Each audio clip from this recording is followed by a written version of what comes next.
பள்ளி காலத்துல நம்மளோட சின்ன வயசுல கார்டு வச்சு விளையாடிட்டு இருப்போம். அதுல இந்த ரெஸ்லிங் கார்டுக்கு தனி இடம் இருக்கு. அப்போ இந்த ரெஸ்லிங் மேல எங்களுக்கு தனிப்பட்ட மோகம். இது ஸ்கிரிப்டா இல்லையா அப்படிங்கிற எதுவுமே தெரியாது.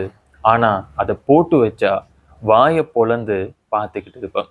அதோட இன்ஃப்ளூயன்ஸ்ல நான் தான் ஜோன்சினா, நான் தான் பெட்டிஸ்டா, நான் தான் ரீமி ஸ்டூடியோ, நான் தான் கேன், நான் தான் அண்டர்டேக்கர் அப்படின்ட்டு சொல்லிக்கிட்டு நம்மளை நாமளே கற்பனை பண்ணிக்கிட்டு புட்கள்லையும் மணல்லையும் ரெஸ்லிங் விளையாடி இருப்போம்.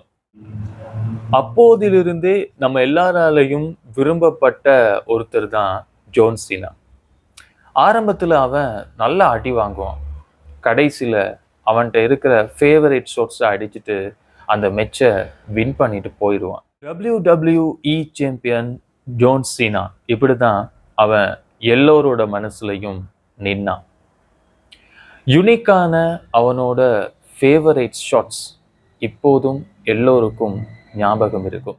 ஒண்ணுமே தெரியாத வயசுல இருந்து நம்மளை என்டர்டெயின் பண்ண ஜான் சீனா அந்த ஸ்போர்ட்ஸுக்கு பாய் சொல்லிட்டு ஓய்வு கொடுத்திருக்கிறார்.